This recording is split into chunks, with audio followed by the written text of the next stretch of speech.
जय Jagannath. Hello friends, welcome to my channel. आज ये वीडियो रे हमें संबलपुर यूनिवर्सिटी रो previous year question paper discussion करबा। एटा होची +3 फर्स्ट सेमिस्टर रो एसी उड़िया क्वेश्चन पेपर हैला। फर्स्ट सेमिस्टर रो एसी उड़िया क्वेश्चन पेपर परिशुद्ध भाषा और लिखन द्वारा संबलपुर यूनिवर्सिटी रो। तो संबलपुर यूनिवर्सिटी रो साइंस कॉमर्स रो काली एग्जाम अछि। तो सेमानक पई क्लास टी बहुत हेल्पफुल हबो। अन्य यूनिवर्सिटी पिले माने मध्ये देखंतु को भलिया प्रश्न आछि हैला। तो यही सब प्रीवियस ईयर क्वेश्चन आपण कहबे एग्जाम टाइम रे काहे के क्वेश्चन उडा आपण खाली पढाउछन। तो ये क्वेश्चन उडा पढाइबा द्वारा कोन हबो, यार जो आंसर डिस्कशन करिया द्वारा काहे ना प्रीवियस ईयर क्वेश्चन जदि हमें एकाधिक यूनिवर्सिटी रो प्रश्न उत्तर हमें निजे सॉल्व करचंती बा डिस्कशन करचंती, ता द्वारा कोन हबो ना एठी 40 रु 50% प्रश्न सबु आसीबो हैला। 40 रु 50% प्रश्न आसीबो। तो सबु जाक इंपोर्टेंट रुए। तो जो गुडा के एग्जाम रे आसे से गुडा के ही इंपोर्टेंट क्वेश्चन थाए, बारंबार मध्य पड़ी थाए हैला। तो समस्त कोन करंतु क्लास टी को फुल देखंतु आ 2 मार्क या 5 मार्क आंसर कोडी पाइबे मु मध्य आपन को डाउट क्लियर कर देम। तो एडी प्रथम 1 मार्क या प्रश्न 10 टी आसीबो। तो प्रथम जो माने एग्जाम पूर्व जानतु 100 मार्क एग्जाम होची, सेटे टाइम मिलिबो आपन को केते 3 घंटा 3 घंटा टाइम मिलिबो। से 3 घंटा टाइम को आपन मैनेज करिकि सब जाक आंसर लिखिबे। कोन से क्वेश्चन छाडिबेनी, जदि क्वेश्चन छाडुचन तान बैक लागिबो। आ एडी देखंतु एबा सब गार पका खाता आस्तिबो। तो जो सब क्वेश्चन देबे ए बी बा क ख एमि जा भी क्वेश्चन देबे सब जिमिति मार्जिन बां साइड रे रहइबो हैला। एटी आंसर लिखिकि लिखि परिबे। तो सेठी देखंतु 2 मार्किया रो केई क्वेश्चन लिखबेन, 2 मार्किया 5 मार्किया ए सब रो क्वेश्चन के लिखबेनी, केवल आंसर लिखबे। तो एठी प्रथम अछि कोनोसी क्वेश्चन लिखिबा को पडिबोनी, 1 मार्किया रे भी कोनोसी क्वेश्चन लिखबेनी। तो प्रथमे 10 टी एमसीक्यू आछि। तो देखिबा कोन क्वेश्चन आस्तिला। अर्थबोध एक बा एकाधिक वर्ण को कोन कुआ जाय। एटा जानि चंदी हमें कोन कुआ जाय, शब्द कुआ जाय हैला। अर्थबोध एक बा एकाधिक वर्ण को कोन कुआ जाय, शब्द कुआ जाय शब्द। तापरे चाउल केउ शब्द, चाउलटा केउ शब्द ना चाउलटा होची आम देशज शब्द। तापरे समस्त पद प्रस्तुत क्षेत्र रे अज्ञता और असावधानता बसत त्रुटि रही गले ताहाकू कोन कुआ जाय, ताहाकू कोन कुआ जाय। जदि असावधानता जोगु त्रुटि रहिला सेटा को हमें समासगत अशुद्धि कहिथांदी, समासगत अशुद्धि हैला। तापरे कौन से शब्द निजस्व छाड़ी अन्य शब्द सहित मिसी स्वतंत्र अर्थ प्रकाश कले ताहाकू कौन कुआ जाए, ताहाकू कौन कुआ जाए ना ताहाकू हमें रूढ़ी कहिथांदी। तो रूढ़ी थिबो एठी देखंतु ताहाकू हमें रूढ़ी कहिथांदी।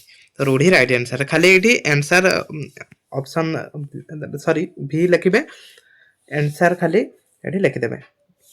एएनएस लिखिकी आंसर लिखिबे, न ओडिया रो उत्तर लिखिबे आंसर लिखि परिबे। तो एठी क्वेश्चन लिखिबा कोन से आवश्यक नै, केवल नंबर देबे आंसर लिखिबे। तापर प्रश्न अकल गुडुम केउ रूढ़ी, अकल गुडुम एटा केउ रूढ़ी। अकल गुडुम कोउटा ना एटा हला क्रियाहीन रूढ़ी हैला, क्रियाहीन रूढ़ी। तापरे अगिरा को बैगण फोपाड़ीबा अर्थ कौन, एटा अगिरा हो जाइछि हैला। एटा टिके टाइपिंग मिस्टेक हेछि थमानकर। तो एटा अगिरा हेछि। अगिरा को बैगण फोपाड़ीबा अर्थ कौन, कौन यार अर्थ समस्त जानि चंदे, एटा मूल्यहीन कथा। तापरे वाक्य रे थिबा गुटिया पद अन्य पद गुडिकर अर्थबोधकता पाई अपेक्षा कले ताहाकू कौन कुआ जाए। तो एटा हमें वाक्यर जेतळे लक्षण पढ़िथिले क्लास करिथिले सेठी हमें पढ़िथिले, सेयाको हमें कौन कहिथांती, आकांक्षा कहिथांती। तापरे संवाद पत्र केउ स्तंभ रे तत्कालीन घटना संपर्क रे अलेख्य प्रकाश पाए। संवाद पत्र रो केउ स्तंभ रे पाई थाए ना एटा हला अग्रलेख स्तंभ रे पाई थाए। तापरे पिक्चर केते भाग रे विभक्त, पिक्चर को हमें केते भाग रे विभक्त करथांती ना पिक्चर को 5 भाग रे विभक्त करथांती। तापरे एसेनियल ऑफ प्रैक्टिकल जर्नलिज्म पुस्तक रचयिता किए। ए पुस्तक किए रचना करथिले, ए पुस्तक रचना थिले वीर बाला अग्रवाल थिले ए पुस्तक रचयिता। तापरे 2 नंबर प्रश्न आसीबो 9 टी। तो 9 टी रु 9 टी करिवे। प्रथम एठी देखंतु कोन आस्तिला, शब्द कहिले कोन बुझ। कोहुला क्वेश्चन देखंतु शब्द कोन, शब्द आपण जानि चंदी जे एटा मु कहिथिने आंसर कोठी पाइबे। एटा चैट जीपीटी रु ओडिया रे भी टाइपिंग करिकि लिखि देबे, तो सेठी आंसर पाई परिबे। ତା ସହିତ ଗୁଗଲରୁ ମଧ୍ୟ ଏଇ ପ୍ରଶ୍ନ ମାରିକି ଆନ୍ସର ପାଇପାରିବେ। ଗୁଗଲରୁ ପାଇପାରିବେ, ଚାଟ୍ ଜିପିଟିରୁ ବି ପାଇପାରିବେ। ଗୁଗଲରେ ଯଦି ସର୍ଚ୍ଚ କରିଛନ୍ତି ଏଟା ଓଡ଼ିଆ ଲେଖିକି ଲେଖିବେ ଇନ୍ ଓଡ଼ିଆ ଆନ୍ସର। ତ ଏଟା ଆସିବ। ଦେଶ ଶବ୍ଦ କାହା କୁହାଯାଏ? ଆମ ଦେଶ ଲୋକଙ୍କ ଦ୍ୱାରା ପ୍ରଚଳିତ ଶବ୍ଦକୁ ଦେଶ ଶବ୍ଦ କୁହାଯାଏ। ବିଭକ୍ତିଗତ ଅଶୁଦ୍ଧି କହିଲେ କ'ଣ ବୁଝ? ତାପରେ ଅଠା କାଟିରେ ପଡ଼ିବା ରୂଢ଼ିର ଅର୍ଥ ଲେଖି ବାକ୍ୟ ଗଠନ କର। ଅଠା କାଟିରେ ପଡ଼ିବା ମାନେ କ'ଣ? ଅସୁବିଧାରେ ପଡ଼ିବା। ଅଠା କାଠିରେ ପଡ଼ିବା ମାନେ ଅସୁବିଧାରେ ପଡ଼ିବା ହେଲା। ମୁଁ ଧର ବାପା ମାଙ୍କ କଥା ନ ମାନି ଘରୁ ବାହାରି ଆଇଲି, ଏଠି କିନ୍ତୁ ଅଠା କାଠିରେ ପଡ଼ିଲି ହେଲା। ତ ସେଇଟା ହେଉଛି ଗୋଟେ ବାକ୍ୟ, ଯେକୌଣସି ବାକ୍ୟ ଗୋଟେ ଗଢ଼ିପାରିବେ। କ୍ରିୟାହୀନ ରୂଢ଼ି କହିଲେ କ'ଣ ବୁଝ? ଏହା ଗୋଟିଏ ଉଦାହରଣ ଦିଅ। କ୍ରିୟାହୀନ ରୂଢ଼ିର ଗୋଟେ ଉଦାହରଣ ଦେବେ। ମିଶ୍ର ବାକ୍ୟ କାହାକୁ କୁହାଯାଏ? ସମ୍ବାଦପତ୍ର ମାଧ୍ୟମ ସ୍ତମ୍ଭ କ'ଣ ପ୍ରକାଶ ପାଏ? ପିକ୍ଚର କହିଲେ କ'ଣ ବୁଝ? ଲୋକସେବା ମୂଳକ ବିଜ୍ଞାପନ କହିଲେ କ'ଣ ବୁଝ? ତାପରେ ଦି ମାର୍କିଆ ପ୍ରଶ୍ନ ଆସିବ। 2 ମାର୍କିଆ ପ୍ରଶ୍ନ ଗଲା, 5 ମାର୍କିଆ ପ୍ରଶ୍ନ 10ଟି ଆସିବ। ତ 10ଟିରୁ 8ଟି କରିବେ। ତ କୋଉ ଭଳିଆ ପ୍ରଶ୍ନ ଆସୁଛି ଦେଖନ୍ତୁ। ଏ ସବୁ ଆନ୍ସର ଲେଖିବେ 250 ଶବ୍ଦରେ। 250 ଶବ୍ଦର ସବୁ ଉତ୍ତର ଦେବେ। ତ ଏଇଠି ଆପଣଙ୍କୁ ଗୋଟେ ପେଜରୁ 1.5 ପେଜ ଭିତରେ ଲେଖିବାକୁ ପଡ଼ିବ। ପ୍ରଥମ ପ୍ରଶ୍ନ ଥିଲା ଶବ୍ଦର ପ୍ରକାରଭେଦ ସମ୍ପର୍କରେ ଆଲୋଚନା କର। ଶବ୍ଦ କେତେ ପ୍ରକାର? 4 ପ୍ରକାର। କ'ଣ କ'ଣ? ତତ୍ସମ, ତଦ୍ଭବ, ଦେଶଜ, ବୈଦେଶିକ। ତ 4ଟି ପଏଣ୍ଟ କରିକି ଲେଖିବେ ତାର ପ୍ରକାରଭେଦ। ତାପରେ ସନ୍ଧିଗତ ଅଶୁଦ୍ଧି ସମ୍ପର୍କରେ ଆଲୋଚନା କର। କ'ଣ ପାଇଁ ସନ୍ଧିଗତ ଅଶୁଦ୍ଧି ହୁଏ ସେ କାରଣ ଗୁଡ଼ା ଲେଖିଦେବେ। ତୁଳନାତ୍ମକ ରୂଢ଼ି ସମ୍ପର୍କରେ ଆଲୋଚନା କର। ବାକ୍ୟ ଗଠନ ରୀତି ସମ୍ପର୍କରେ ବର୍ଣ୍ଣନା କର। ବାକ୍ୟ ଗଠନର ରୀତି, ଯେଉଁ ରୀତି ଗୁଡ଼ା ରହୁଛି ସେଗୁଡ଼ା ଲେଖିବେ। ଜଟିଳ ବାକ୍ୟ ଏବଂ ମିଶ୍ର ବାକ୍ୟ ସମ୍ପର୍କରେ ସୂଚନା ଦିଅ। କୋଉଡ଼ା ଜଟିଳ ବାକ୍ୟ ଆଉ ମିଶ୍ର ବାକ୍ୟ ଦେଖନ୍ତୁ।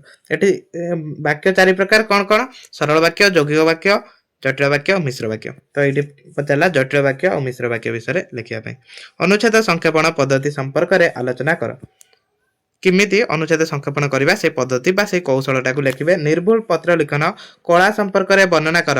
ନିର୍ଭୁଲ ପତ୍ର ଲିଖନର ଯେଉଁ କଳା ରହୁଛି ବା କୌଶଳ ରହୁଛି, କେମିତି ଆମେ ନିର୍ଭୁଲ ଭାବରେ ପତ୍ରଟିକୁ ଲେଖିବା ତାର କୌଶଳଟିକୁ ଆପଣ ଲେଖିବେ ହେଲା। ତ କ୍ୱେଶ୍ଚନ କୌଣସି ବି डिफिकल्ट क्वेश्चन आसबन। तो यही ହିଁ सब प्रश्न आसब। टिके प्रश्न को भल भाव बुझे तापर आंसर देवे। संवादपत्र विभिन्न स्तंभ एवं तार गुरुत्व संपर्क में सूचना प्रदान कर। संवादपत्र विभिन्न स्तंभ गुड़ा लिखे तार गुरुत्व कौन रही तार कौन कौन से इम्पोर्टाट से लिखे। पिक्चर शैली संपर्क में वर्णना कर। शैली माने कौन? पिक्चर रचनार जो कौशलटा। विज्ञापन वैशिष्ट्य संपर्क में आलोचना कर। विज्ञापन कौन वैशिष्ट्य रोचे से सब लिखे। विज्ञापन वैशिष्ट्य तापर ये आसब 8 मार्क प्रश्न 5टी आसो। 5टी किंतु 4टी आपको करा पड़ो। सबू आंसर देवे 800 वार्ड माने ये 3 पेज रु 4 पेज भीतर लिखे। 3 रु 4 पेज लिखे 800 वार्ड रे है। देखो प्रश्न कौन आछि? वर्णाशुद्धिर कारण और निराकार संपर्क में आलोचना कर। देखो यही प्रश्नटा बारंबार आसला उत्कल यूनिवर्सिटी एमानकर भी आसला। रूढ़ीर प्रयोग विधि संपर्क में वर्णना कर। रूढ़ीर प्रयोग विधि यहाँ भी पढ़ुची। रूढ़ीर प्रकारभेद पढ़ुची से भाया। वाक्यर अर्थगत प्रकारभेद संपर्क में आलोचना कर। ये जो वाक्यर प्रकारभेद यहाँ बारंबार आसूची देखिए। प्राय यूनिवर्सिटी यहाँ आसूची। निम्नलिखित अनुच्छेद नामकरण सहित 3टी प्रश्न उत्तर दियो। ये जो अनुच्छेद गुड़ा देला है जे अनुच्छेद प्राय तो यूनिवर्सिटी दौना। तो ये गोटे अनुच्छेद दिखती। प्रथम कौन कले ना आपड़ से अनुच्छेदटा को भल भाव पढ़े। तापर देखो तौक ये देखा अनुच्छेद टी भल भाव पढ़े। तापर ये देखो 3टी तार प्रश्न अच्छी। प्रश्न उत्तर देवे। अनुच्छेद पढ़ी सारे क्यों भाषा परिवार ओडिया भाषा सृष्टि हुई यही प्रश्नर उत्तर देवे। क्यों मानक अनार्य कहुला तो सेटार सब आंसर अच्छी से पढ़े ये उत्तर देवे। मिरी आदिवासी क्यों देशर एक आदिवासी संप्रदाय। तो एतिकी कौन करेंगे ये 3टी आंसर देदेवे। 8 रु 8 मिल 8 रु 8 मिल गोटे मार्क भी कटबनी। तापर शेष प्रश्न थिला विज्ञापन प्रस्तुति कौशल संपर्क में आलोचना कर। विज्ञापन प्रस्तुतिर कौशल किभली गोटे भल विज्ञापन आम प्रस्तुत करा कौशलटी लिखे। तो आशा करुच्ची समस्त हेल्पफुल होता कहीं कलाहांडी यूनिवर्सिटी एग्जाम अच्छी सहित संबलपुर यूनिवर्सिटी पिलांकर एग्जाम अच्छी। तो से निहाती भाव में सांग मानक शेयर करूँ। लाइक कमेंट करूँ। जय जगन्नाथ।